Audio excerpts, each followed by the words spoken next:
Alrighty. I think that button works. Yes. Let's see if the next one does. Everyone thinks because you're a zombie, you don't know good coffee. Well, they're wrong. There's only one brew that gets my seal of approval. Deadly Grounds coffee is my guilty pleasure. The aroma is so intoxicating. It brings all of my neighbors out of the woodwork. Deadly Grounds coffee. Coffee to die for and zombie approved. It's good to get a little deadly. Use the front door! Oh, they're so disgusting.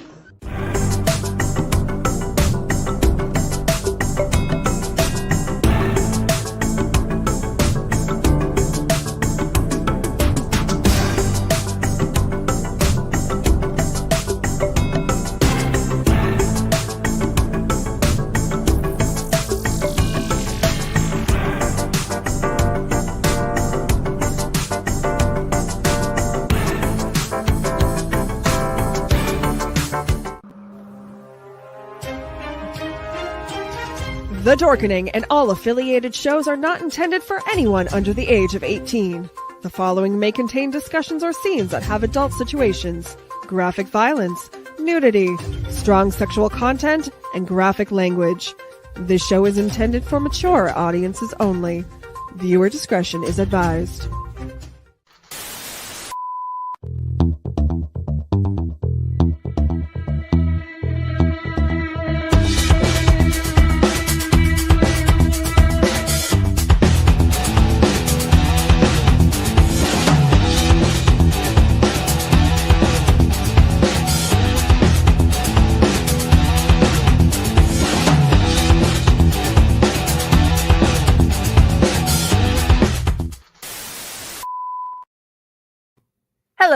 Hello, my lovelies. Welcome back to another episode of Unprinted Pages, and we get to have Parker LaVitte back. Yay! Hello. Welcome back. So, Dale and the Terra Nova 6 Seven. have a new team. Terra Nova 7, sorry. You're good. Numbers suck today. Terra Nova 7 have a new teammate that just randomly appeared out of nowhere, and all sorts of fun stuff happens. Yeah, like honestly, I know I told you this, but like I wanted to take the series in a direction that people weren't expecting it to go in, and I'm really happy with the way in which I did it. I don't think any like people had a lot of expectations, like this could have gone one of a few different ways. I don't think, Weird Kid passed out at the fence was one of those. No. Dude, starting this book, randomly having somebody just appear out of nowhere? No, not what I was expecting. So, you have given us a new story, and I'm going to tell you all, lovely listeners, this man has either done equivalent or better than the first book, because I'm just like, okay, I got to find out what's happening next. So, please tell us, how did we get here? Well, how we got here, everything started in the first book.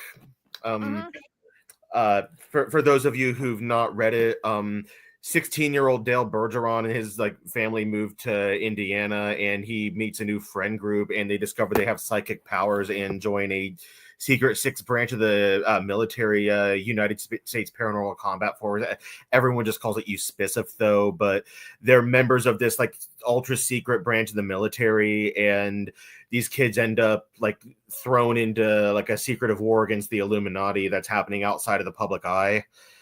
And through everything that happens, we've got defectors, we've got raids on Illuminati temples, crazy psychic battles, and it all ends with this brand new unit that's on a mission to just help take out Baphomet. They're not supposed to do really much, but just because of how the cards fall, this unit that has less than a year experience has to go kill the big bad evil guy, and they do it just because they have a good skill set. They work together. It's just a well-crafted unit. There's nothing that special about it.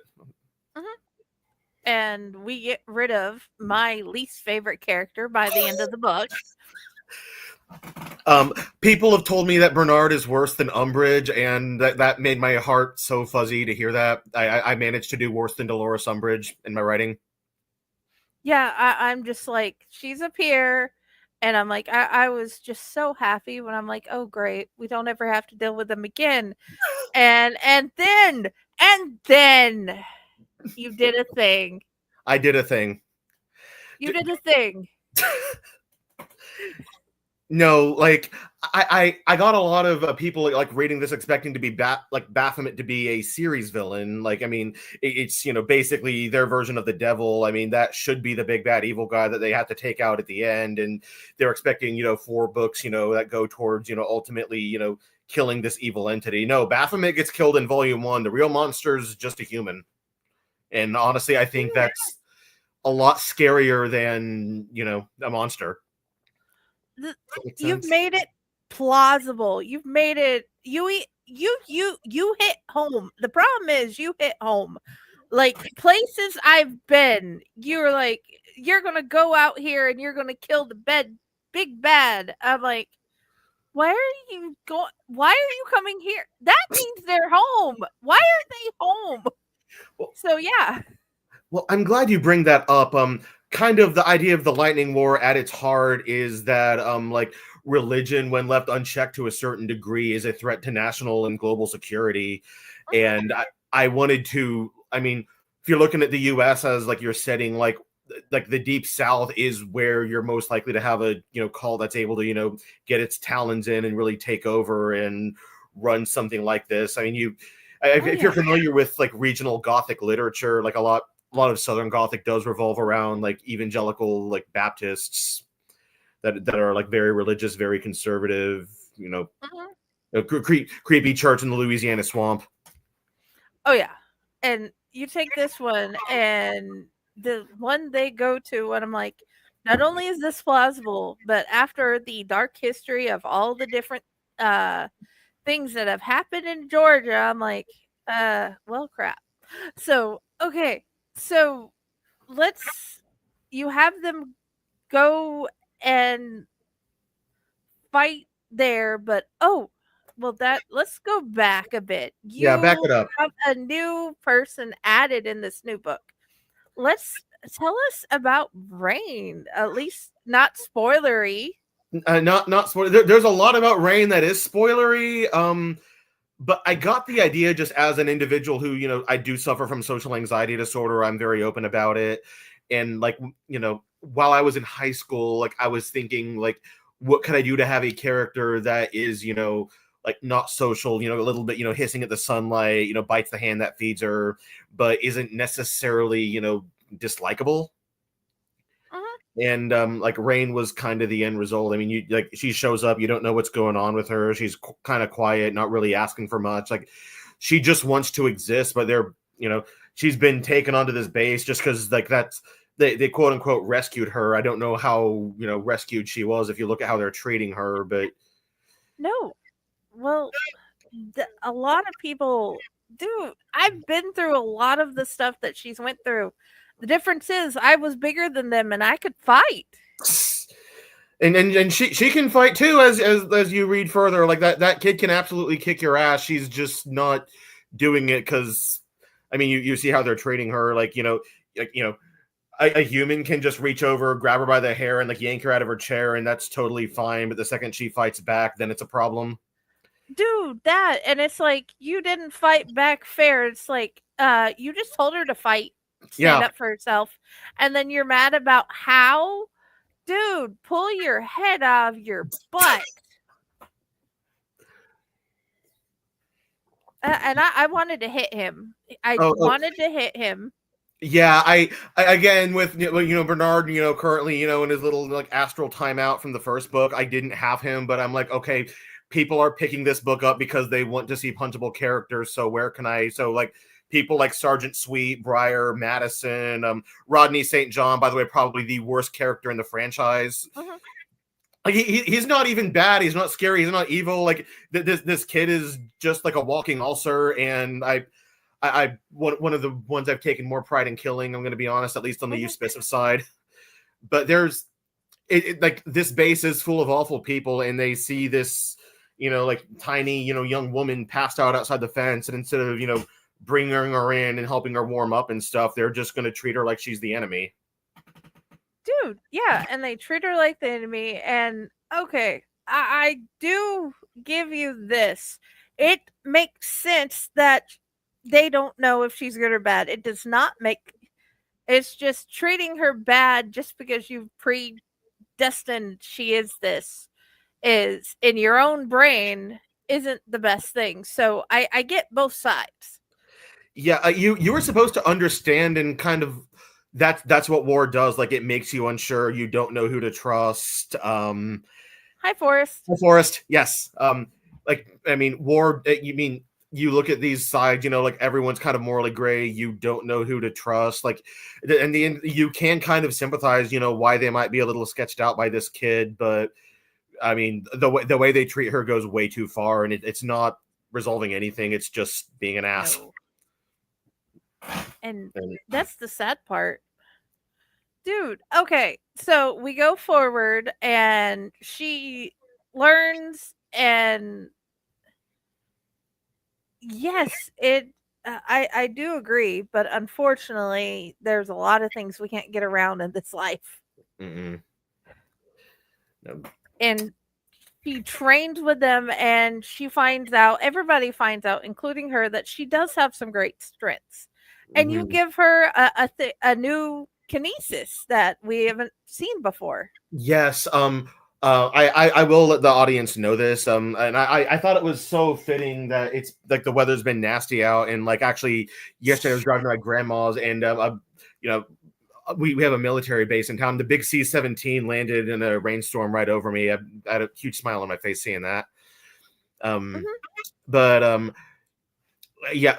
Rain is when she's aerokinetic, like psychic control of gaseous materials, and she has the patch and everything, but she can't really do much with it. Like, she can't hit anyone with a directed jet of air. All she can really do is make the air, like the wind outside, pick up, and that ends up going on to discovering she has atmokinesis, which is a special type of aerokinesis, which allows the user to control the energy in the clouds and subsequently control the weather. Yes, that is a hard word to say. I will agree. Subsequently is hard for me as well, but yeah, definitely, dude. And they find this out during the testing. Conveniently timed, of course. Oh yeah.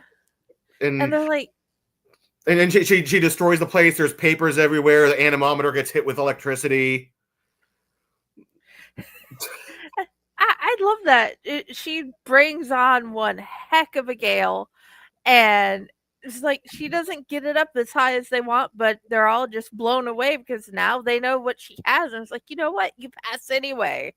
Well, I mean, she was going to. I mean, if you look at the numbers, like, it was going to hit that 70-mile-an-hour threshold, but she, like, by the time she was going to get there, a lightning bolt took out the equipment. So, oh yeah, honestly, that's kind of, I'd rather have just lightning come down, fry the bad guy, rather than 70-mile-an-hour wind gust. I honestly agree. I'd rather have a fried bad guy than be blown away. I've lived through a tornado going through me. Yeah, it's not my favorite thing. The 2019 Dayton tornadoes on one of those cells actually formed like directly over my apartment. So that was terrifying. And living in the Midwest, we do have a lot of severe weather, especially this time of year. So I know how that feels. I know what it's like to, I mean, like you read, like, it's like you're practically at the mercy of nature. There's nothing you can do about it, and like this kid just took control of that and weaponized it. I'm glad she is a well-rounded person, and it's not like just randomly lightning bolting people just because they're assholes. Unlike someone. Yeah, that thing right there is the whole holy cow, that thing, and then it's like, but she's not. Yeah, I mean, like she's disrespectful with officers. Like she snaps at everyone. Like she's not a pleasant person to be around, but you can't really blame her. I mean, they started it. They absolutely started it. They started it first. That's how we got here. Yep. So okay, yes. Dale is like curious, and he goes off and does what every smart kid does, and he goes to the library. Yes. And then he starts trying to find out what she has, and by finding out what her kinesis is, he finds out what she is. So here we find out you brought in a whole new race in the series. Yes, the Lightning War has its own fantasy race, and it's completely original. Oh yeah, I've not seen this before. I've not seen it. How you've made it. They're not dwarves. They're not hobbits. They're not elves. It's something completely unique to this universe. And I love how it's sort of, it feels like you went kind of demigod in it, but not exactly. Do you want me to just tell everyone like what exactly we're dealing with here? I would, in this instance, I'm like, let's explain. We can get more people interested if they get an idea of what this new species is. Well, kind of like I said, the Rain's character was inspired by the idea of someone who was, like antisocial and hissing at the sunlight, but not necessarily evil. However, like her race as a whole, like I had this idea for this character, and then I'm like, well, like what if she was a different race? And then I expanded upon that. I was actually kind of going with the idea of like, I'm not even sure how to say this, but like, messengers or prophets or avatars of like these astral beings. Like, what if they could create like, a humanoid being like in the material plane to do their bidding, that, maybe they look like them, maybe they shared abilities with them, shared traits, and like it's a whole, like they are astral beings, but they're also people at the same time. So that kind of, yes. I mean, like you saw Baphomet, who was an astral being, but that thing was absolutely destructive. And, like you couldn't reason with it, you couldn't communicate with it. And we have another astral being in this story that's just, it's not even like Baphomet level, it's just nightmare fuel, and which I did because I wanted to do nightmare fuel. Please continue. But and like I agree with that. I agree with your angel. This race, however, they're not nightmare fuel. They're people that you can interact with and get to know. And like if you're really lucky, maybe one of them's gonna bond themselves to you, and you'll have a friend for life. And dude, I like how you did the relationships. They come down and then they're bonded. They ended up with a best friend. And I'm hoping, I pray that all of their best friends are not assholes like Briar or Sweet. I hope they all are like, you know what? You're my little buddy. Now you're my little sister or brother. We got this. Well, that's kind of the idea. I probably should have made that clearer, but they do have some say in who they pick, and like she's not gonna. Nobody's gonna imprint on a jerk like one of those two. Okay, that's good, because it's one of those. I don't know how it could go in the future, but I was hoping, as if they continue to be part of everything, that they will only have like good guys. Well, yes and no. I'm doing something interesting in the fourth book involving this race. However, I can't say exactly what it is, and it also involves a known character. So that's about all I can. But their person that they bond to will be good to them, though. Maybe we'll see. I mean, I hope so. They work as a team, but maybe the person doesn't deserve, having a good person bonded to them. You never know. That is a question. No, I don't ever know. Not with you. I didn't expect you to do like, here, let's bring the war to my home to like tout. That's great though. I like how especially if Southerners read it, they can be like, "Holy cow, it's that's close to me" or something. And a lot of that came from like I mean like my father. I mentioned my father recently passed away, but when he was alive, we would go to Tennessee where his family was, and like he had a lot of like ghost stories out of that region. And like driving to Nashville, we would drive past they have that ugly Nathan Bedford Forrest statue outside of Nashville. We had to drive past that thing every time we went there. It's even more grotesque in person. I'm so glad they're getting rid of it. That there's that there are a bunch of creepy churches. There are people who are weirdly religious, very very superstitious as well. And that's kind of why I figured that's the if we're going to be divvying up the U.S., like that is the part of the country that is most likely to get like sucked into a cult as a whole, as well as the Midwest. So those are kind of ground zero for some of the like stuff we're going to see in the third and fourth book. Okay. And we've seen bases in Kansas. We've seen bases in Bama, which I've also lived there, which I thought was cool that they have a base in Alabama. Is there one in all the states or just like the main known military ones? There are 10 USPCF bases total, and they're not gonna visit all of them, but they're gonna visit most of them. Actually, one of the ones that I've been researching, unfortunately, had the means to like flesh out this base a bit more. You probably read Alaska has a big like USPCF military prison that they're running up there, and now like I'm seeing all these stories about people who are being shipped to El Salvador, and that's been showing me what this like a lockup operation on this scale might look like. And I've been looking at pictures and reading about it and seeing like what can I take from real life into the story to further the social commentary that I am telling. Yeah, speaking of the social commentary, we all know Fort Pat is known for possible aliens being there and so on. Are you going to use that or any other bases in Ohio in your story? Well, thanks for letting everyone know what I was up to today. Today I swung by the Air Force Museum, which is at Wright-Patterson Air Force Base, to get author photos for this book. It's one of those. I'm hoping, because I love that place. I've been researching that place, and Raz, one of my fellow Allied people, like lives really close to it. So really, yeah. Yeah, I'm in Dayton too. Like my father worked there. Oh, brutal. Yeah. So like if, this person could have met me at the museum today for all we know. Well, I don't know, because he's been doing the haunt stuff today because they're running their Friday the 13th haunt thing. So odds are he was trying to make sure that happens because he's one of the managers. But yeah, that would have been awesome if you guys met.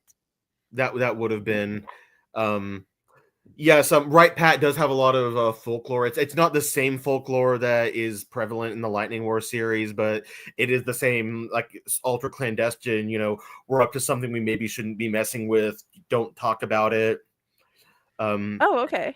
And I didn't bring that up because you were there. Sorry, go ahead.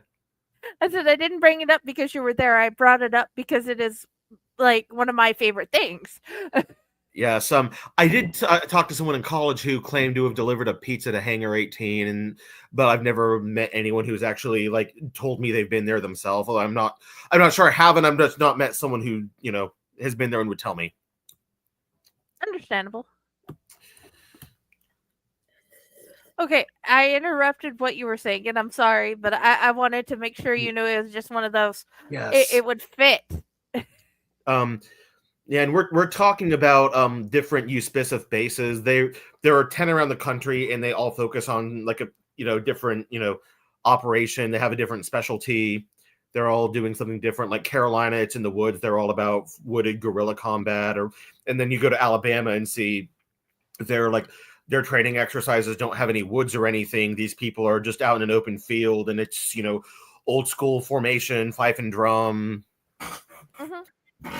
So it's that's a little bit different. And we have the prison up in Alaska. That's volume 3. You're definitely going to see the Washington base, which is manufacturing, and you're possibly going to see either the Montana base or the Dakota base. I haven't decided if I'm going to show either. Okay. But one's like eclectic and bohemian, very, like psychic. It was the first USPICF base. The other one focuses on Air Force ops. Mm-hmm. So you'll get to see like psychic dogfighting and stuff. That is awesome. Like imagine, like you see the guy bang to the left and you can tell what they're about to do so you can outplay them. Stuff like that. That's one of the things I enjoyed. They had 2 different formations, and then you could see it how they're going at each other and how they're working. And I love the game you had them do, how you mix the game into the actual training. Yeah, a lot. It's implied that they're doing that at like the other bases too. That was just the one you saw, and that's the one people show up to because they, they're the VIPs. They want to watch the Squid Game play out. Mm-hmm. I mean, to them, these troops aren't people; they're just a commodity, and they're. It's fun to watch them fight, and then you throw them back in their dirty spider dorm, and yeah, that was rather mean, and I agree with them. It's not fair. It's not. No, I mean these people, like, they're showing up. Not all of them even want to fight in the first place, and they're just like keeping them around and training them for combat that they're never going to see for diplomatic reasons that have nothing to do with them. And okay, the very bad thing is, as bad as that is, it's like I do like it better than the other option. Yes, then you'll get to see the other option in the third book, and it's horrible. Dude, from just the idea of the implication from this book of what the other option is. Yes. I'm like, yeah. Yeah, the U.S. is keeping people, like, keeping this race in the U.S., and they're allowed to keep a certain few because Canada wants all of them, and it's implied that whatever is going on up in Canada is not something you want to be a part of. And you'll get to see exactly what Canada's doing in the third book, and it's like, it's the most horrifying thing I think I have planned to like write in the whole series. Because here's the thing, I know some Canadians are really wonderful, but also looking at the Geneva Convention and finding out how many of those were wrote in because of Canada. Yes, I mentioned in my last interview that you're going to see a country that I have a lot of respect for come into play, and we're going to be we're going to be seeing them, go to that country and seeing what it looks like. And I'm very excited to show my version of Canada in this story. It's hello, hi, and it's going to be just as beautiful as it is, terrifying. But like, if you think about it, this is a relatively progressive Western country with a like relatively strong economy for how many people live there, and they have a lot of empty space. So if anywhere in the Western world wants to run something under everyone's noses, that's the place to do it. Mm-hmm. I'm not going to disagree. And since we're here, this is the part of the episode where we stop and we tell you, please go check out Fractured Mind Publishing, because I can't tell which side it's down there at, and then I can't tell which way it's the right way to point at them. But anyway, please go check out Fractured Mind Publishing. Read all the things. We got Raz, Dez, and Patty in it. And besides, all the other authors are amazing, including him. He's a great author. Now, back to talking about why Parker LaVitte is an awesome author. Thank you.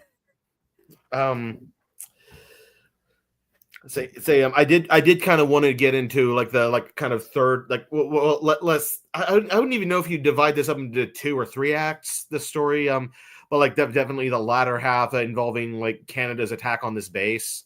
I did want to get into that because there was a lot that goes on there, and one thing that's kind of important is the main antagonist for the story, because that's probably also something people weren't expecting me to do. You got kick-ass mom turned into overwhelming, I think she's gonna kill me. Lovely. Yes. I know like a big literary trope in this day and age that I'm personally not a fan of is the likable villain. And I mean, anyone who's read the first book knows that I don't play that way. You're not supposed to like this person. They're the villain for the reason. And like, I mean, if I'm over here like humanizing a character like Bernard, I mean, people like that exist in the real world and they do have real victims. And I'm not going to go validate that behavior because it's wrong. I agree. Yes. So what I wanted to do instead is like have a villain that was, you know, she wasn't likable. Like she's still absolutely reprehensible. Her thought process does make no sense. Like no mental gymnastics can possibly make you think that what this person is doing is the right thing to do. But she's so morally bankrupt, she can't see that. But at the same time, she thinks she has honor, thinks she's doing the right thing, thinks it isn't her fault. And her kids are afraid of her. Her kids are horrible. And they're also afraid of her. I'm not saying they're not. I'm just saying they're afraid of her. They're also okay, I don't want to play with you. You would not be a nice friend. Yes, Gretchen Merker has two kids, Ashley and Victoria. Ashley ends up like that's probably the worst part of this book in terms of like just gruesomeness and uncomfortable, like his fate. And that I stretched it out over a whole chapter, so it's not just like one death. Like you have to sit here and endure this shit. Oh yeah. And dude, there's a lot you have to endure because oh my god, they come in and next year they're woke up and they come in, they wake up the base by bombing them. Let me rephrase how I'm putting this. And then they get after figuring out if who's okay, everybody's in the thing, they fight to get, and then they are expected to go and have a nice talk. It makes no sense. I mean, like they had the talk over Zoom. It didn't work out. So like honestly, the rational thing would have been to just attack the base right then and there. But she does it and then tries to, you know, like play the Uno reverse card and be like, see, I'm not so scary. You can talk to me. And then you see like, while she might not have a stance on Rain herself, like the kids and their friends definitely do. Mm-hmm. And like they're, you know, like telling Dale he's like coddling up to the lab project and stuff. The whole lab project in one way they are, but not from what you're expecting. Yes. No, they're basically keeping them at a summer camp that doesn't end and making them play capture the flag and just sending them back to a dirty dorm. So, they are let's go back forward. Do you want to talk about the attack on the base and what Merker does? Either or. Yeah, I'm just like, my brain is like they're a lab project, but they're not. They're like I said, the demigod. Okay, so yeah, sorry, I was thinking about the real, actual what they are, but that and I wanted to. Let's do the Merker thing and the whole Kitsune Ubuntu. I am pronouncing it wrong. Utsurobune, I think it's pronounced. I'm not sure. Okay, yes. Please. But yes, going back to the attack on the base, they shell the base, they're blowing up their cabins, they force them into the lodge. For those of you who haven't read the first book, the base is basically a giant ring of cabins, and in the middle there's a big log cabin that it's like a big ski lodge resort where all the administrative buildings are. It's kind of like a student union almost. Like if you've been into a nursing home and you notice the nurse's desk is at the middle of the nursing home, and then you have the different hallways going out. Could be it's also a way to explain. Yeah, so it's a big building that does a lot of things. There's basically everything you need on base is going to be in this building. Like that's where the library is. It's where the pool is. It's where Colonel Harrison's office is, and everybody now has to, dogpile in this base and throw their crap on the ground and like camp out indoors almost while they're under siege. And unfortunately, I got the idea for how that might look when I was on the high school swim team. I remember my mom said like people just go like set up blankets in their bags and like all their stuff, and my mom said it looked like a refugee camp indoors. So, and you put that in the book for what Dale's mom says. Yes. Yeah, Dale's mom is not a good person either. No, dude. How she sees him comparing him to her brother, and I'm like, what he has shown nothing. Why? I mean, he's a bit of a loser. He's not doing much, but he's not like he's not out like getting arrested or anything, and she treats him like he is. Yeah, and it makes no sense. I don't like the mom. I've been doing everything in my power not to be that mom. If you don't like the mom, you're gonna like the third book. Okay, I'm looking forward to the third book. I'm looking forward to having it in my grubby fingers. Yeah, the second book should be coming soon. I'm still editing it. I basically got back from the Netherlands, and I sit down and I see like a day ago, like Patty sends me, here's your edits. We're going live on July 4th. I'm like, okay, I guess I know what I'm doing now. Dude, it is the perfect day to put it out, considering what type of book it is. It is. It absolutely is. So back to what we were saying. Sorry, I keep getting off track. I know. We're good at off track. We're neurodivergent, and it's like, yes. Dude, the last time you came on, you had this wonderful purple fidget toy, and I'm like, I want one of those.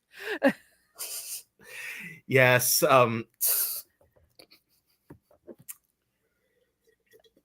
So going back to the attack on the base, like Canada has them besieged, and they need to, get them, driven out of there. So they have to go out, and like there's fighting, but it's fighting that happens on base. So like the first book was an offensive fight. They're going onto this island and trying to kill Baphomet. Now in volume 2, it's a defensive fight.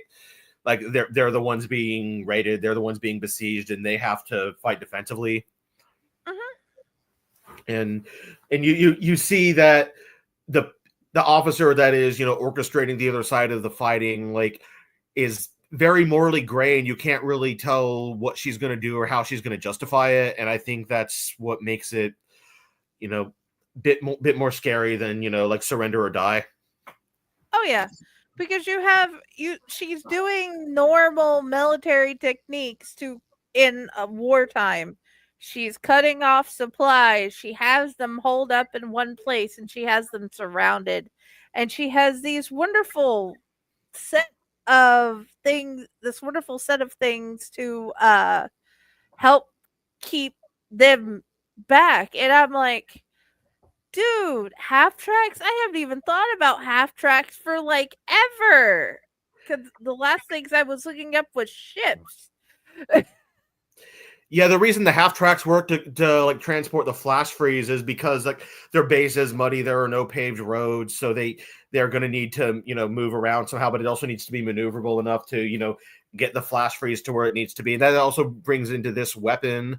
Canada has a special chemical weapon called flash freeze that can be hydrokinetically thrown at whatever you're trying to shoot it at, and it can easily be frozen cryokinetically. It has a very high freeze point and also is very flammable, so it can be pyrokinetically set on fire. And that weapon is used to kill off one of the more lovely characters in the book in epic fashion. I think you know what I'm talking about. That was horrifying. Yes, I love it.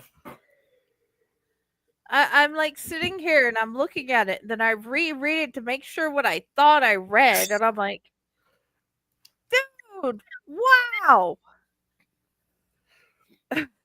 Yeah, I couldn't happen to a nicer guy too, and I wanted to do that death, but I didn't want to do it to a likable character, just because I'm like this is a little over the top. It's a little cartoony, but I got to do it.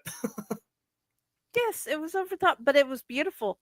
Oh, and I know I say that, and I'm like, it's horrifying, but it's beautiful. It's like definitely deserved. But Yeah. anyway, as we continue, Yes. If we want to get this off track, just have Kiki guest star on the next episode. I'm sorry, that was mean. I would have a no. You're not getting this. One of my favorite questions is to ask authors if they could have coffee or a meal with any character, what would they do? I mean, which character would it be? Hi, now, and Mike, we love you and we miss you, but we have to, and I need to get you on the show for an interview. But back to this. Okay, you have new characters in this book. Would it still be the same master as last time? I would still want to go for coffee or like a beer with Harrison or something. However, like there are characters I introduced that I would like to take out, just maybe do something different with them. I mean, like I think Mason and I would really vibe. He's a cool dude. I think people are really gonna like him. Oh yeah. Yeah, Mason is Alina's new boyfriend, by the way. She does upgrade, although that wasn't hard to do.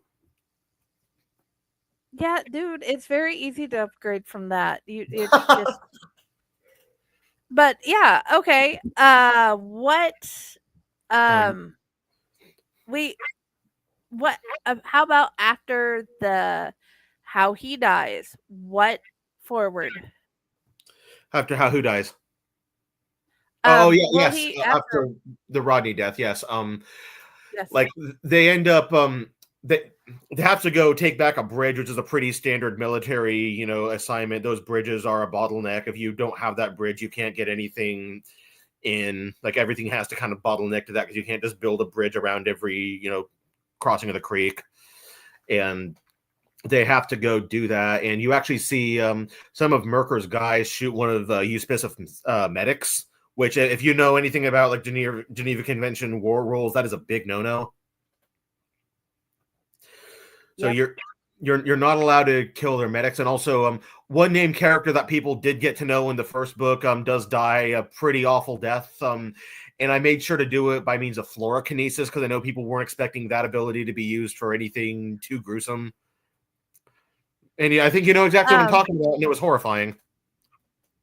The problem is I watch anime.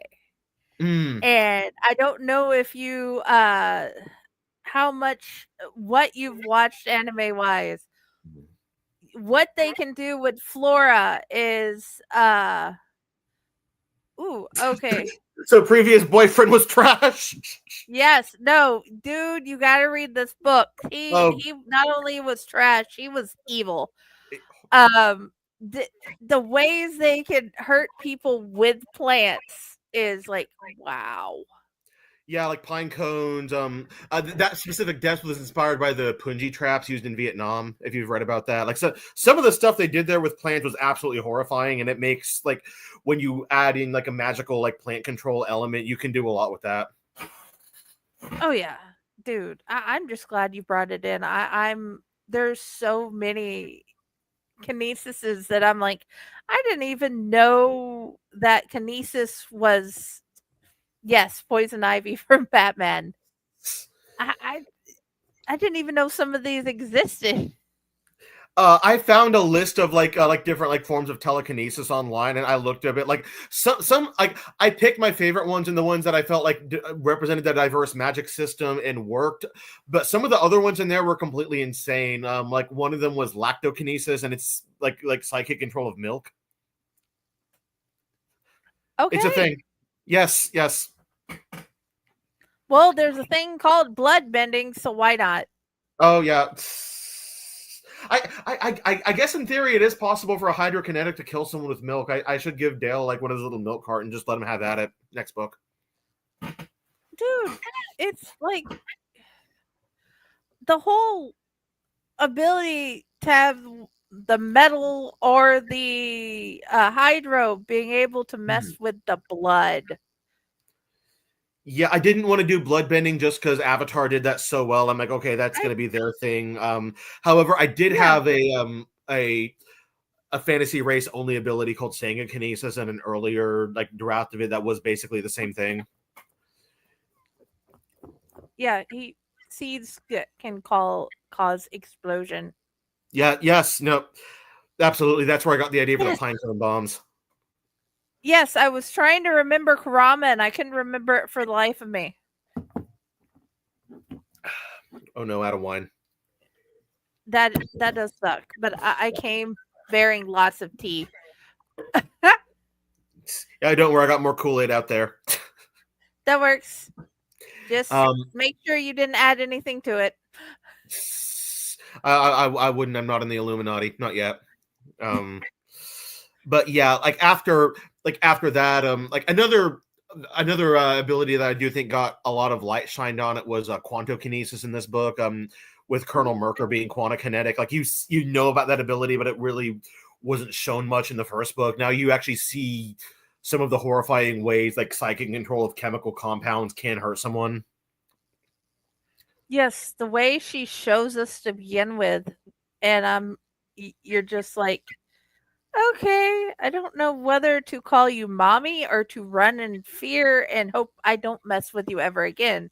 But unfortunately, we have to get rid of you. Yes, and the other one was like killing his cousin, so he took her dog tags, wrapped them around the guy's neck, and then turned it into potassium. Like that Yes. that was completely sick, and I'm proud of that one. You should be. You should be proud of both books. Thank you. He has not put that in the books in general. It'd probably be called chronokinesis. I don't want to mess with that though, just because that's opening a whole can of worms. I don't think would work well with. But I do like the idea. I'm like maybe like as a special ability, I could do something with that. The thing with like writing any kind of time control or time dilation is like you have to account for everything around it, and that can get really hairy. You have to be a very good author to do it, I think. Oh yeah. But yeah, coming out of that, they also discover that Canada has one of the manifestors from the first books, and they have tried to summon an astral being, and like just like Baphomet, we have an astral being fight, and it's just as horrifying as the first. And dude, Canada is very F around and find out. Yes. Yeah, like I mean, I know like it's Canada and like the country is a friend of ours in real life, but like the whole like duality between the two, I was inspired by how like the US and the Soviets were in the Cold War. Like one of them is not perfect, but openly, like they're relatively open about what they're doing. The other one's a bit more secret, and also they're hiding a lot of stuff out in the snow. Yeah, they're the implications of what they have and what they're not telling us and what they're doing with the wakes. It's like what am I trying to say? They don't want to tell us what they have, but they do want to use what they do have on us because we don't want to give them the wakes. What is the scariest thing so far would you say about the whole idea of where it's going? The scariest thing so far is like, imagine, I mean, I think about from Dale's perspective, he finds this kid and like he has to babysit her as an assignment, and ends up, she ends up really growing on him and being like the sibling he probably needed throughout his entire life. And now that they're going to these efforts to take her away and probably do horrible things to her. Yeah, I don't want to see them take away Sonya. Or Jody. That's just not going to work. Doesn't realize those are astral beings. Those are demons, and like that's a common misconception. But those people aren't bad. No, what he's probably the ones that they brought over. Oh yes, the wasp thing. Yeah.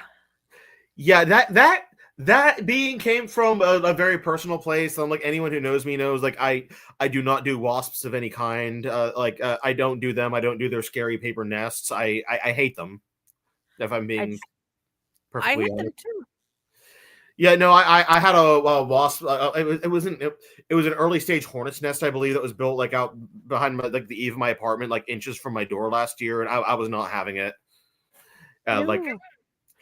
Yeah, so like I was thinking, like imagine like what if one of these like What if they were building the scary paper nest, but building them like inside of dead people that they killed? I can honestly say I've seen it in other horror books, and it was just it's one of those things that gives me nightmares. It does. Yeah, like I'm like, okay, like what can I do to make a wasp even worse? I'm like, okay, I can make it big, I can make its stinger into a drill, I can give it like the frog leg so it can like jump and latch onto you. I needed to make something that was total nightmare fuel, and like you said, like and like you said, like Canada didn't even realize what they were doing. They didn't know how to use this thing. They just said to like read to use it, so they used it, and this is what happened. It didn't mean that this being was going to be on their side. It was just around. Yeah, they're like, let's find out what this button does. And then don't press the button if you don't know what it does. yeah. Well, it's not like Highland didn't try to warn us. Don't press the button if you don't know what it does. If they did, they'd be all the buzz. Oh God. Oh, that was bad. That one stung. Yeah. Sorry. That's okay. Completely. I'm here for them. I'm just trying to get. Somehow I got tangled.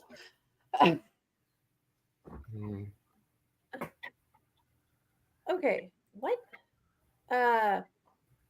Reading in Two Towers, the way the book describes the absolute devastation of the ants brings to Isengard. Like most people wouldn't suspect of capable of causing harm, but only because normal trees do it imperceptibly slowly. Think about trees left to their own devices for years and what they can do. The ants did that in seconds. Yeah, that's valid. I mean, plants can do a lot of harm. They grow into things. Their roots can break things apart. But like the typically we don't view it as a threat because it happens so slowly. But psychic abilities are involved, you can just psychically load that plant with whatever energy it needs to speed that growth up. Sorry, you can do a lot of damage.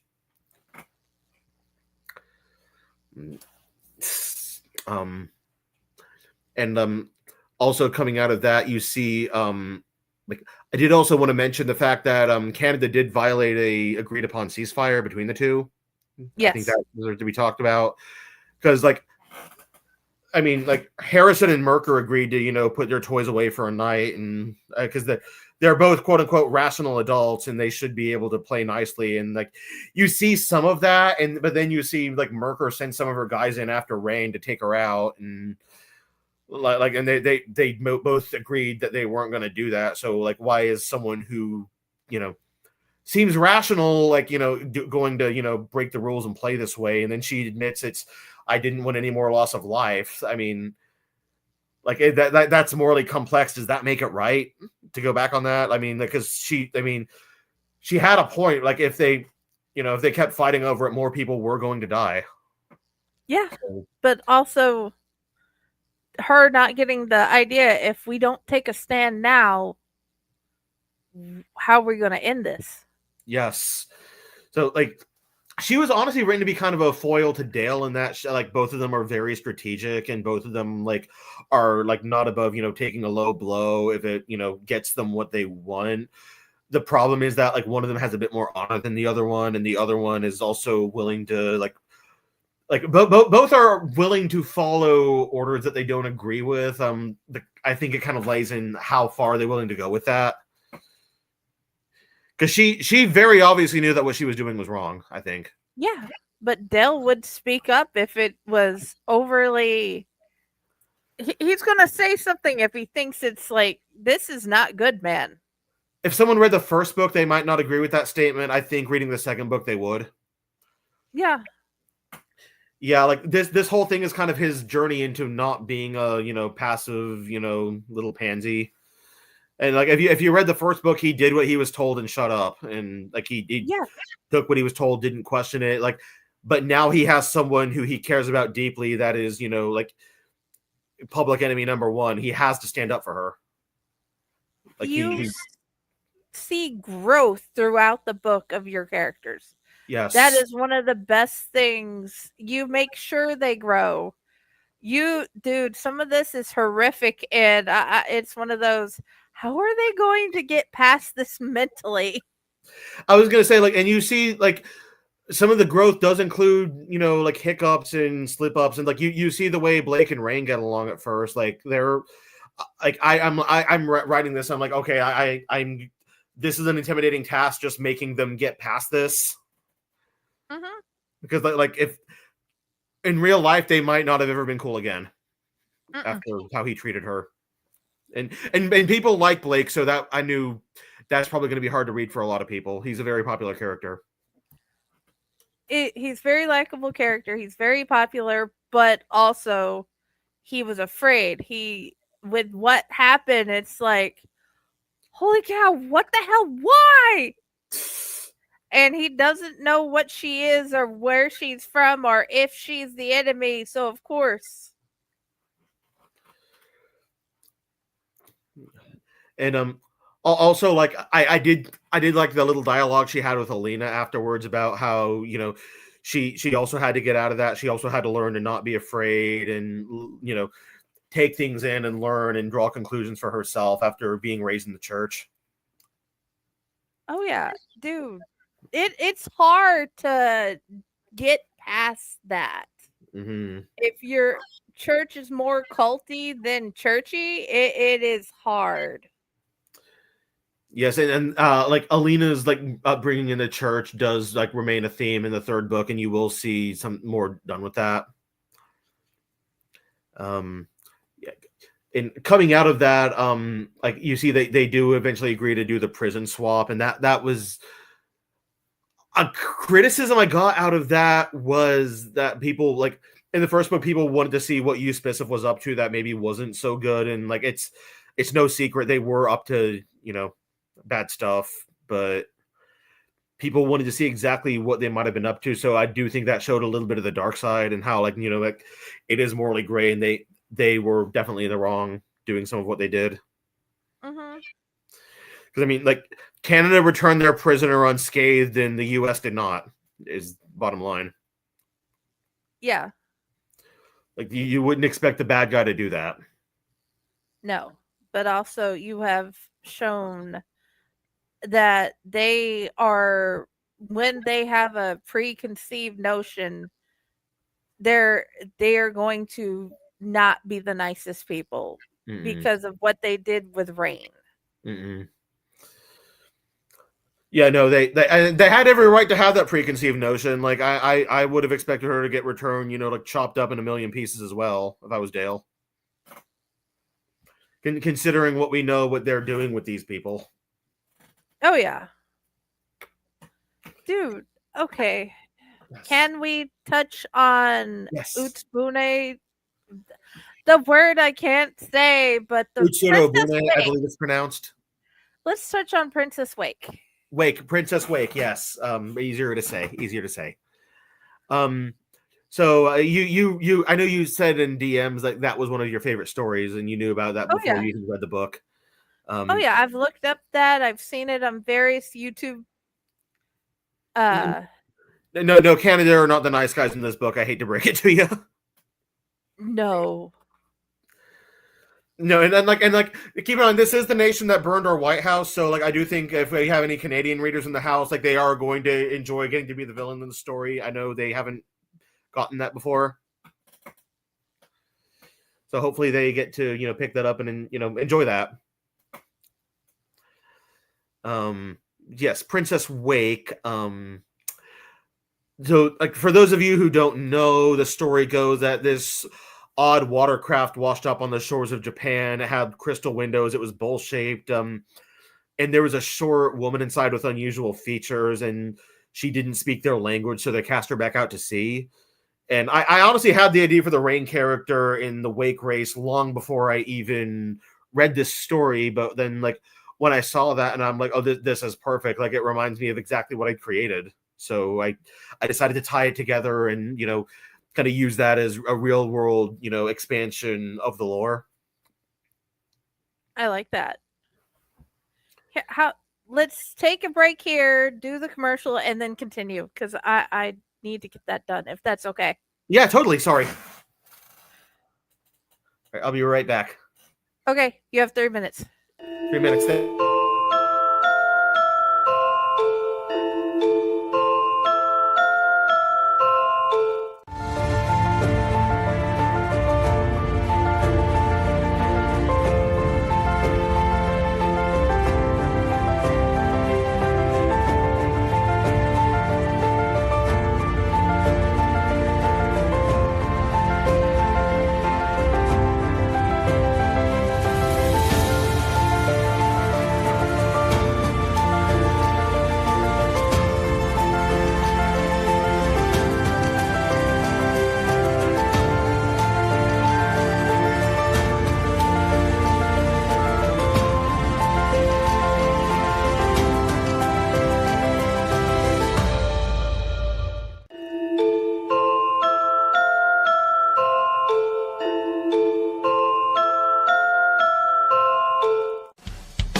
Greetings and shabibans. We are the Retro Reductibus Cephala Podcast, a long-form bi-weekly show that celebrates all the things that made growing up awesome. Yeah, that sounds good, but I don't know what all those words mean. I think what Parasite Steve's trying to say is that on Retro Redoctopus, we explore a range of retro goodness, from toys, video games, and movies, to cartoons, and even snacks and school lunches. Oh. And we do it all with a positive spin, a slew of killer guests, and some very adult language. And you know what else is cool? No. This crazy show is part of the Door King Podcast Network with new episodes every Tentacle Tuesday. What's that? And if waiting 2 weeks for a new episode gives you a sad, know that we drop bonus episodes all the time, like the off-format Crow's Nest and an interview series we call The Brig. You can listen to Retro Redoctopus on Apple Podcasts, Spotify, Stitcher, or any app that's cool enough to carry the only show that celebrates all the things that make growing up awesome.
Hello. And we're back. Yay! Okay. Princess Wake. Princess Wake. Yeah, that's a very good time to pause. So, for those of you who, like I mentioned, like, you know, watercraft washes up, you know, weird young woman inside it. She doesn't speak the language. They cast her back out to sea. And it wasn't the basis for what I came up with initially, but it's something I figured I could, you know, anchor it in and tie it to a story that did exist in real life. Maybe give people something they could liken it to, rather than just something totally original. I have not seen that. I've not seen Okay. that either. Sounds a little Final Destination in a way. Nature killing off people it considers threats. Yeah. I'm drinking the purple Kool-Aid again, by the way, because cult. Why not? Okay. So, and it's in a mason jar, even better. Yeah, a mason jar. Yes, I didn't even think about that. But yes, these. Again, the major spoilers ahead here. So if you're going to read the book, like, you know, why don't you, you know, go to the bathroom or something? But if Rain is awake, which is my fantasy race, they're short-statured individuals that appear to like not have a specific age. They could be anywhere between like 12, 20. Like, ever go out in public and see someone and like you can't tell how old they are? Yeah. It's a little bit like that. And like they sometimes have unusual features. I mean, like Rain's gray hair, like Like Eshkavor has like more like clay tinged skin. Like Bargelo's hair is more like a seaweed color almost, like just not like totally out there, but a little like outside what we might consider normal and natural for humans. Yeah, I've seen that in one of my other favorite books that uses humans for hives. One of the main characters looks like she's like 11, but she is 22.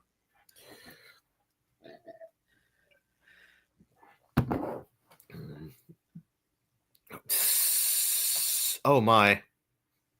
One guy started his lawnmower and laid down in its path. Fun. Okay. Mm. We've definitely got to see this later. But Yeah, anyway.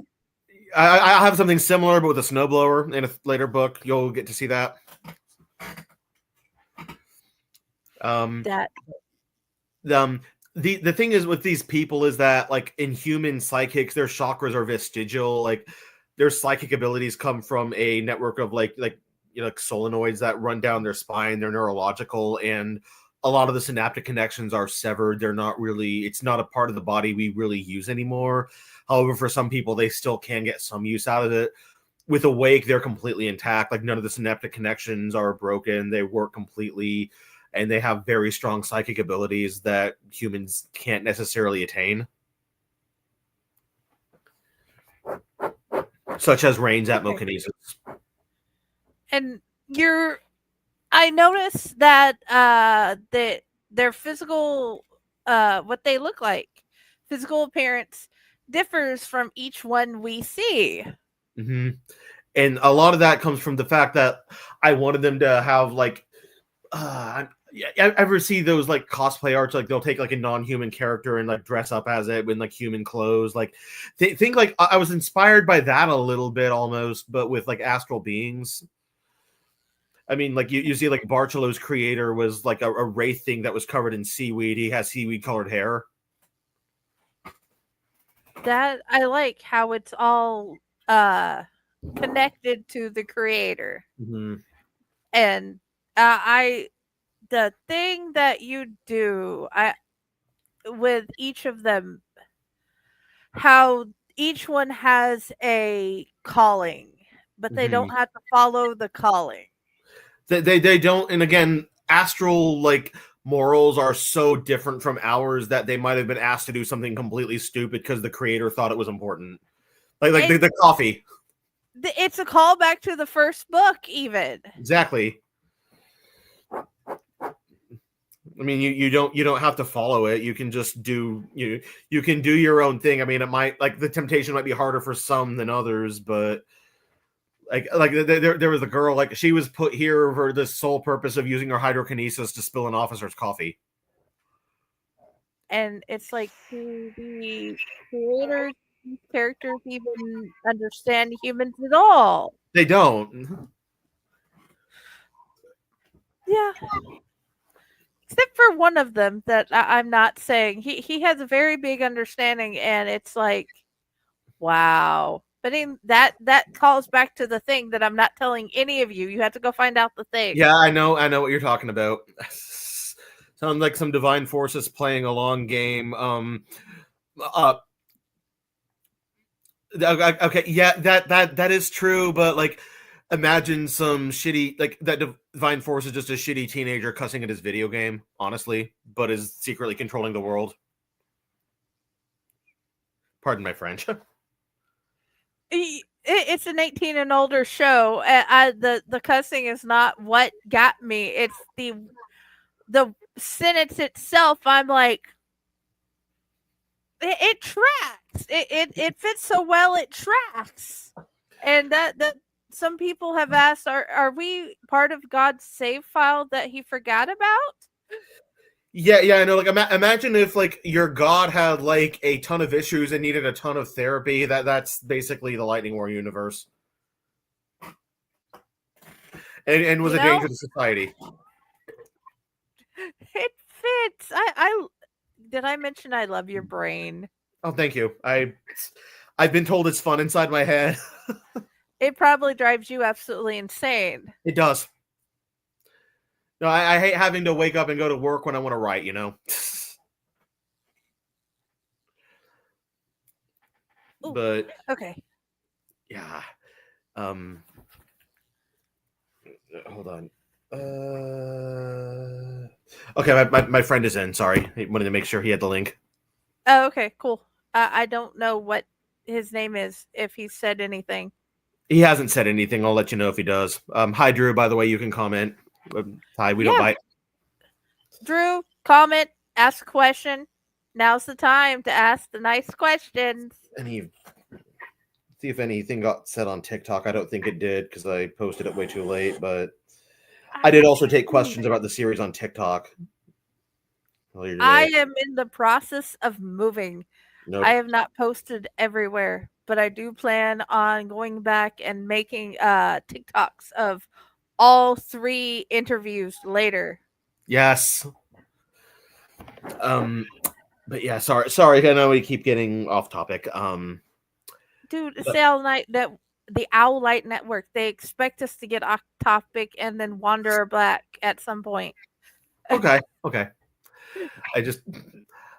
I don't want to annoy the hell out of everyone just a little bit, you know. They keep coming back, so I'm grateful. They know this by now. Okay. That we are neurodivergent and we like to go, ooh, look at the person that just blew over the coffee. Yes, look at the person who just blew over the coffee. And that was her whole purpose of being here, was just to spill that guy's coffee once. I know, I thought it was hilarious. And it's once. It's like, what? Is it like people are being sent here? I mean, like, yeah, you think they have like a predetermined mission, but the predetermined mission is coming from some alien that doesn't understand anything we're doing, and like they could just be spilling someone's coffee and getting about their day, and then they're treating them like a national security threat. I agree. We don't have any rails. We're not like Pile and Drive the Train.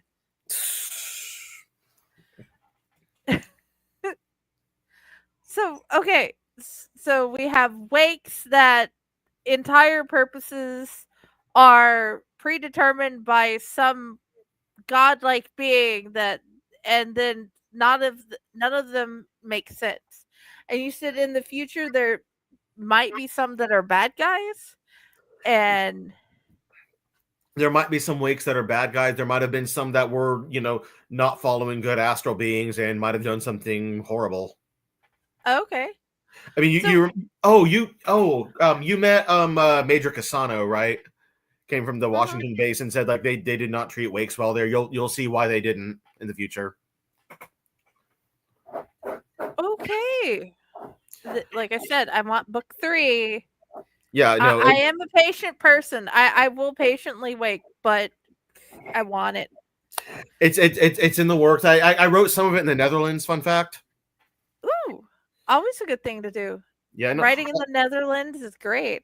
Yeah, actually, and also some of Volume 2, which you just read, was some of this book was written in Sweden, and also when I visited the place where Mark Twain wrote Tom Sawyer, I pulled out my phone, pulled up Docs, and just typed one sentence into Spawn of a Storm. So some of this book was written where Tom Sawyer was written. That's kind of cool. That is cool. I love that. Shout out to Keely, by the way. Thank you. Yes. That was her.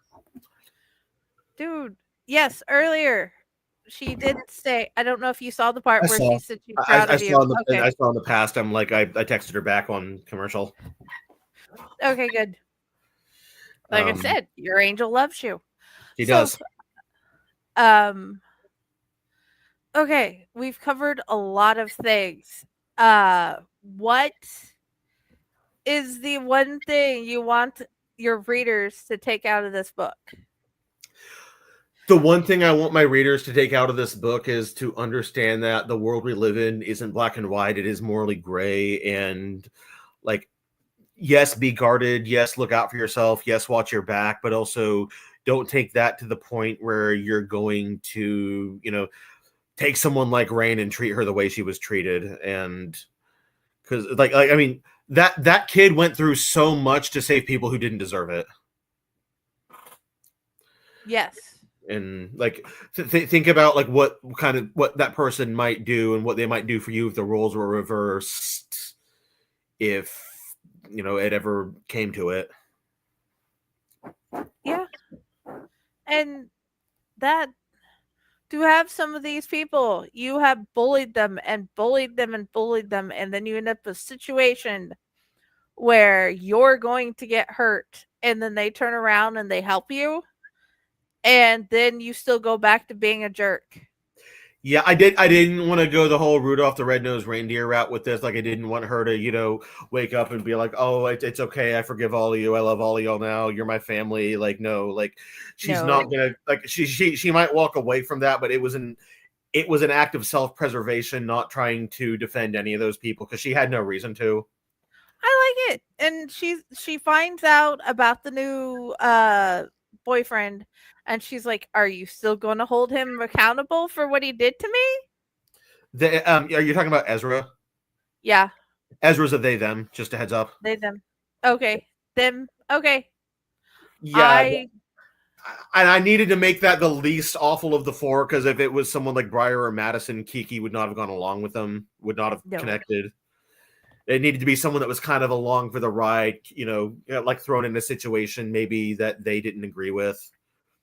And then they progressively get better, and they treat her so much better than Bernard did. And I'm glad, even though the beginning was bumpy, that she's getting a better relationship. She deserves a better relationship. Wait, I'm sorry. Are you talking about Kiki's new partner or Alina's new partner? Because both of them end up with someone in this book. Dude, the whole the relationships in general. Alina. Yeah. No. Alina's new partner, Mason's a totally different person. He was likable from the start. Yeah, but the fact that they're getting partners that are better than, like, comparatively to crying all the time. I had a buddy, by the way, who had to he had to put like his copy of Grounding Unit down like every 10 minutes because like Bernard was pissing him off that much. I see this. I'm like, I'm gonna take a break, and then inside I'm like, yes, I did my job. Oh yeah. But yeah, no, Mason is a much better partner for Alina. He's a musician. He's very nice. And like also like you remember like his song about like being black in the South, like that's something like Dale didn't understand it because it's not an experience he had, and that's another thing I want people to take away from this. Like, I mean, I'm a white straight passing dude in the Midwest. Like, I'm not going to know what some of this behavior feels like. I'm not going to understand it. But like that doesn't mean I can't be an ally. It doesn't mean I can't listen. Doesn't mean I can't do my best to help. And I want people to take that away. Like. And you saw like a lot of Rain screaming, at the officers and stuff was because they're pretending to understand something that they can't possibly. No, she went off. You don't know what it's like. You have no idea what it's like. It's hard to be me. And she was right, because holy smeg. And the fact that you got actual human behavior so well. It comes with being a people watcher, Oh yeah. Where's your favorite place to watch people? I like going out in public, like to like restaurants and stuff. I go to a lot of theme parks. That can get interesting. Going to the museum with Mom today, I saw some interesting behavior. Like don't climb on the plane sign, and what are they doing? They're reaching up and grabbing the nose, just stuff like that. Oh yeah. And a lot of it did make its way into the book. Just like that's how you pick up on the little mannerisms that people have, the little tics, quirks they have, and that it's what makes it feel so realistic and so human when it's a story about psychic super soldiers. Oh yeah.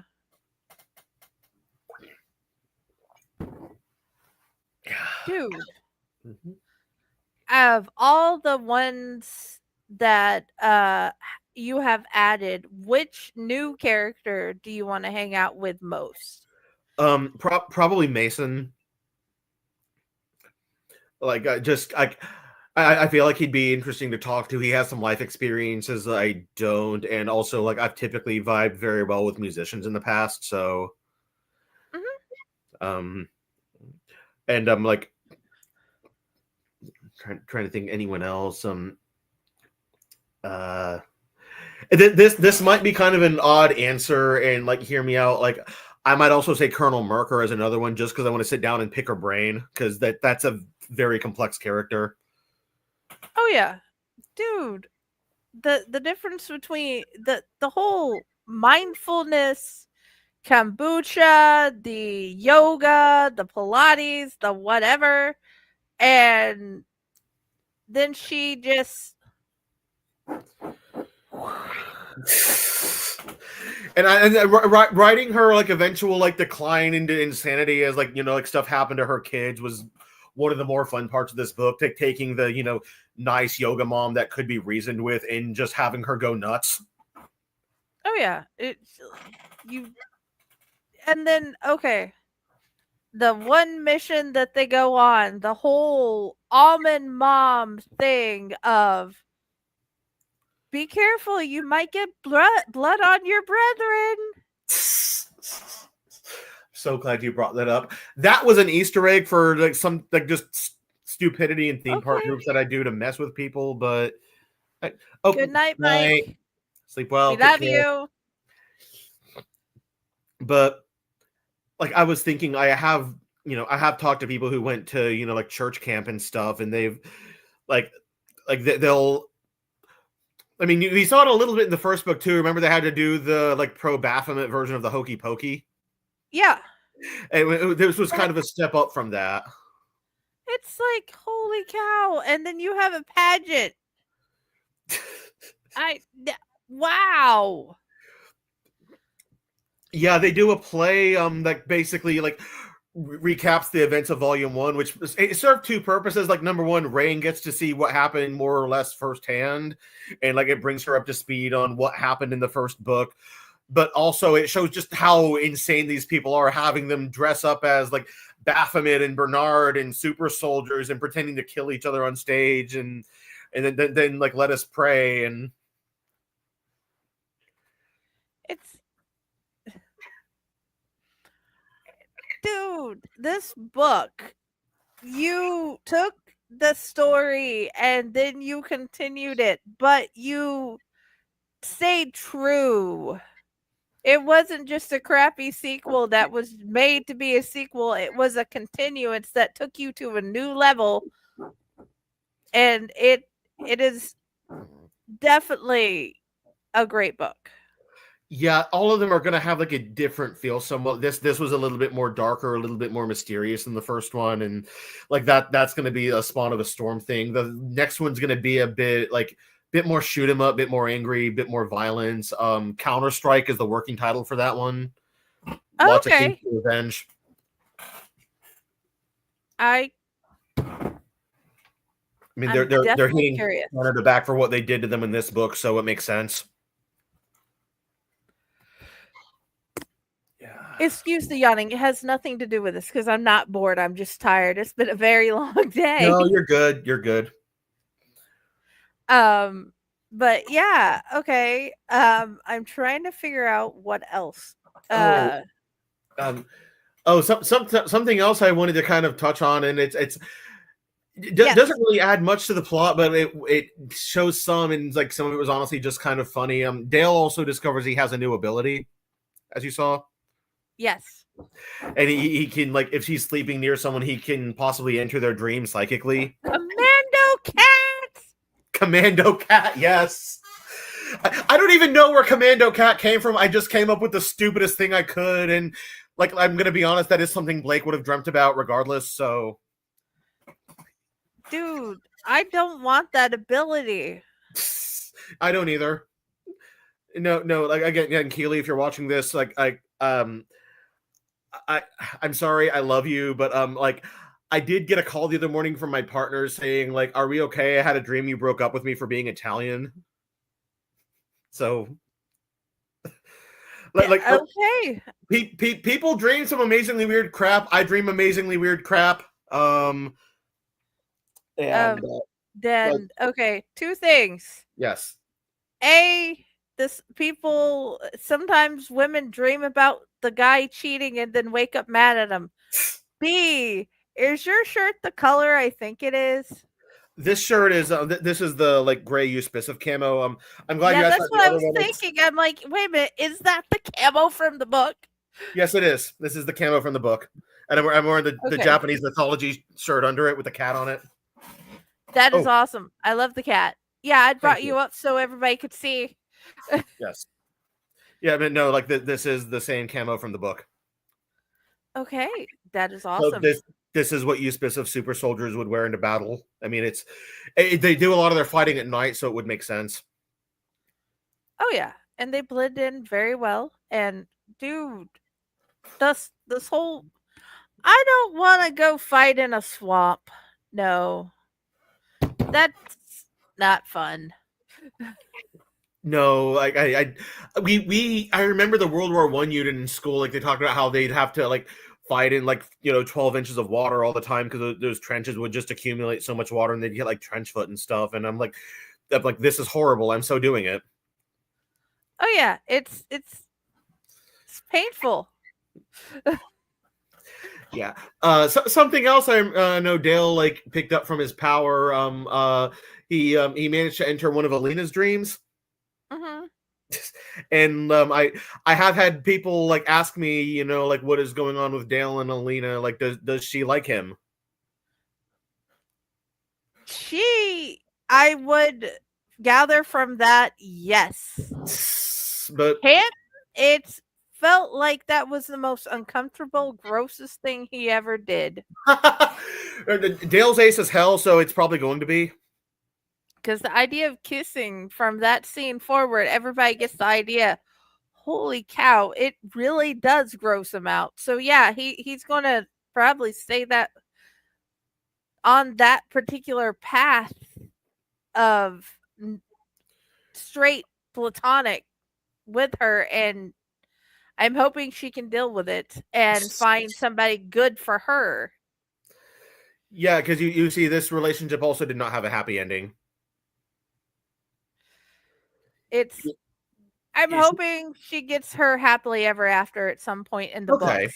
That's I do agree she deserves that. I know people, not everybody like is nuts about the character, but people do like her. Yeah, I love the Alina she's becoming. At the beginning, I understand why she was the way she was. She's a better character now, I think, and like that's been one to like. She's been fun to just like watch her growth and see how she changes. Oh yeah. But that is as a fan, I'm hoping she gets a relationship that works for her. I'm hoping that all of them end up in a happy situation relationship wise together, and those who want partners will have the partners they like. I agree. I think all of those kids do deserve, to be happy. Like at least everyone who's, left alive. Yeah. You know what? I have purposely been not thinking about you going through and just killing team members off because I don't want to like take away from what you may do in the future, because the way I think and the way you think, you can come up with some interesting deaths. That's one of the cool things about both having the psychic abilities as the magic system and the fact that they've also like rendered guns useless, because now they have to come up with more creative ways to do it, but it's still war violence at the end of the day. Oh yeah, there's a whole lot of violence. It's a war series. I expect violence. I didn't mean to ask you, like, what death probably traumatized you the most, if I may ask? Okay. To be honest, either the part where she's gurgling on her blood and dying, okay, or the so far being frozen and shattered. Okay, that's That makes sense. Because both of them, I am a CNA. I don't want to die like my grandfather, who died gurgling on his own blood. Oh, I'm sorry. Do you see why I'm like, I'm a CNA? I get the whole entire idea of what happened. And then I'm like, and then it's like, well, that is how he died. But it's like, holy cow. So, yeah. Yeah, Okay. I'm trying to keep the death. I mean, like the means might be a little like out there and like, fantastical, but at the end of the day, like gurgling on your blood or, taking, a projectile to the chest, like people do die that way. And I'm trying to, kind of, come full circle and at the end of the day show how someone might die in combat anyway, even though it's through. An actual, it makes sense. It is a combat series. That's why I asked you, one of the first questions I asked you and Blaine Daigle about the whole, how would you rate your book and would you add the trigger warnings? I feel like if you're picking up anything that's clearly a war novel, you're expecting something bad, so that's why I didn't. Yeah, I know, but it's one of those, it was a good question asked before the show to ask both of you guys. So I just made sure it was one of the ones that was asked, because he's horror. And that man, yes, also he gave me nightmares. You just brought up one. You brought one back that I thought I had got past.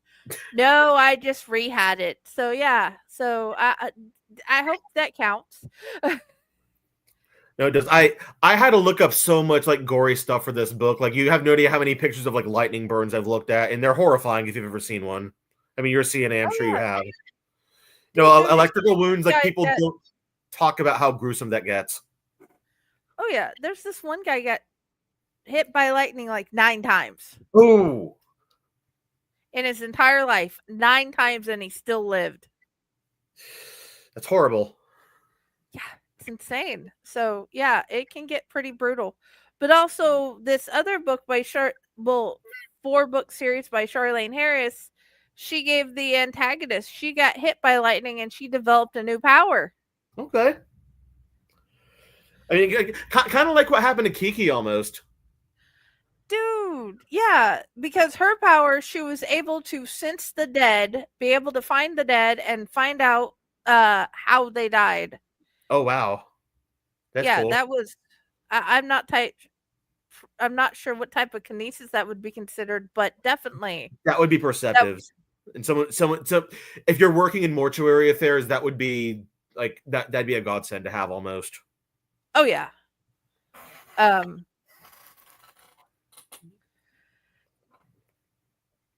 Ice Cold Grave is the name of one of them. So definitely Ice Cold Grave by Charlaine Harris. There's 3 other books, but that's the only one I can remember because that's the one I've read most.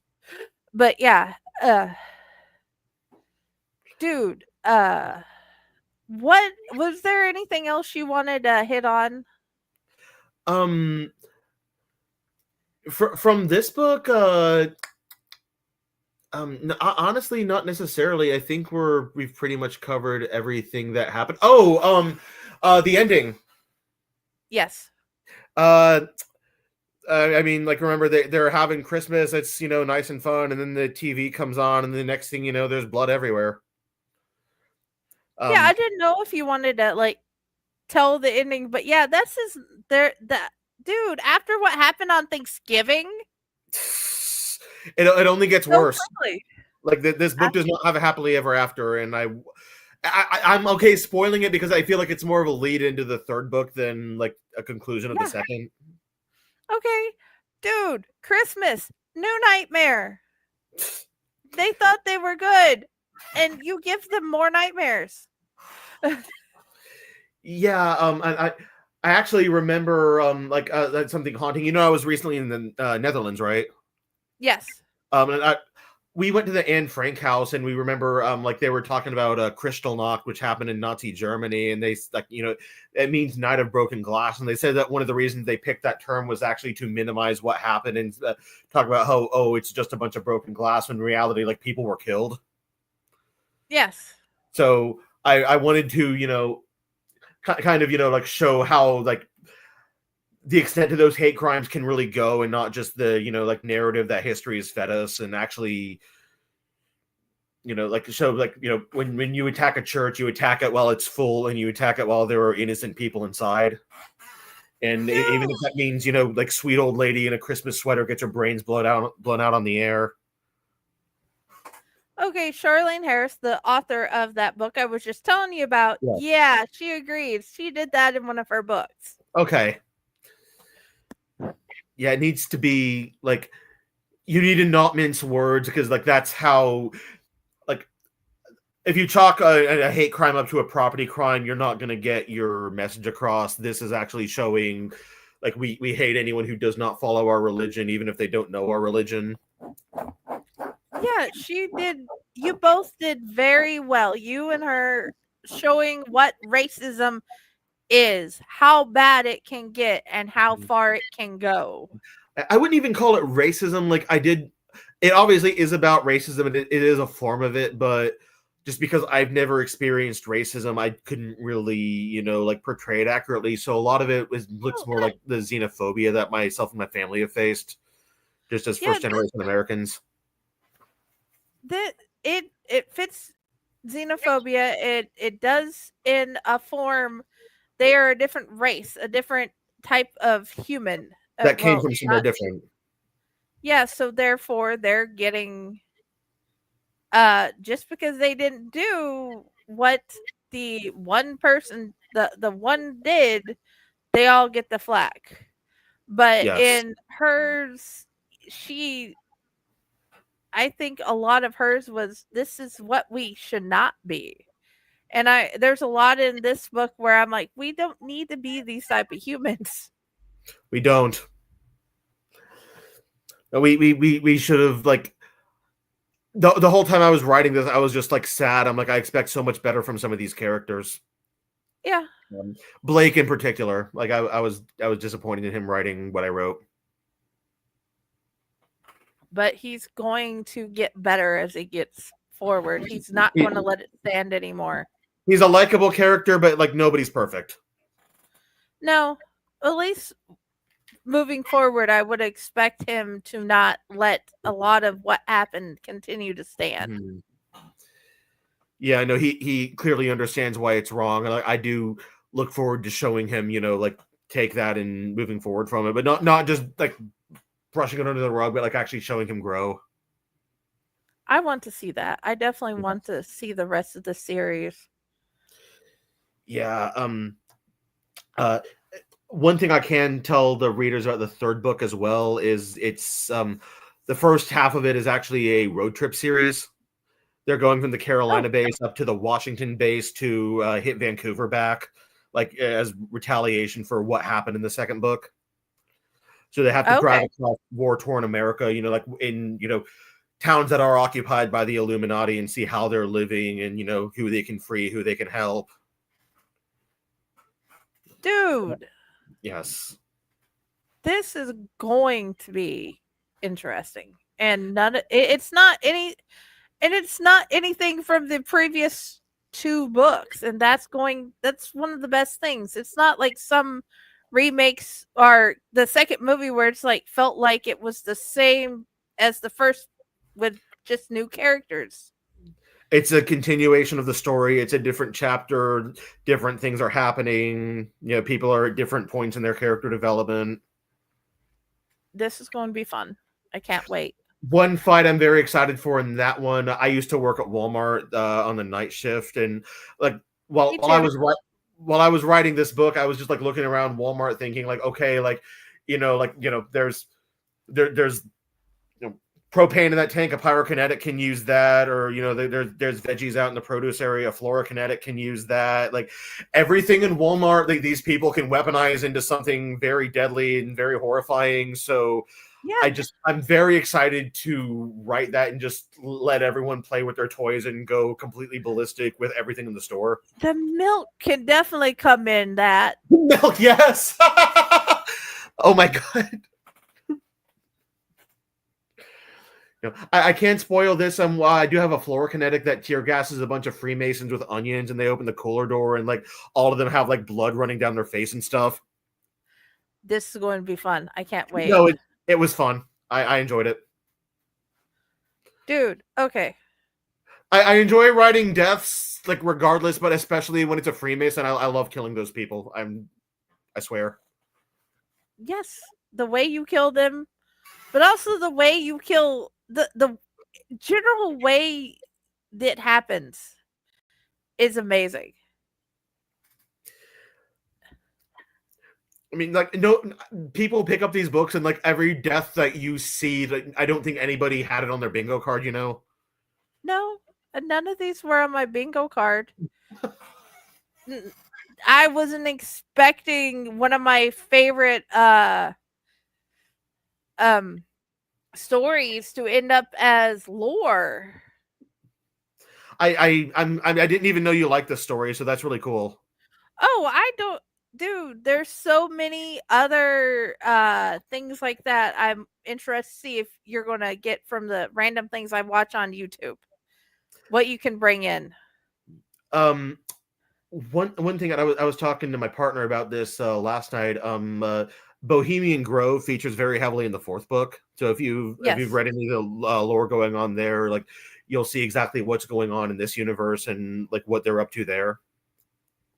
Okay, that shall be fun. Yep. And it's an owl, so it's perfect for this. Oh yeah, we need owls. All the owls are good. Yes. All the time. Exactly. Yes. Okay.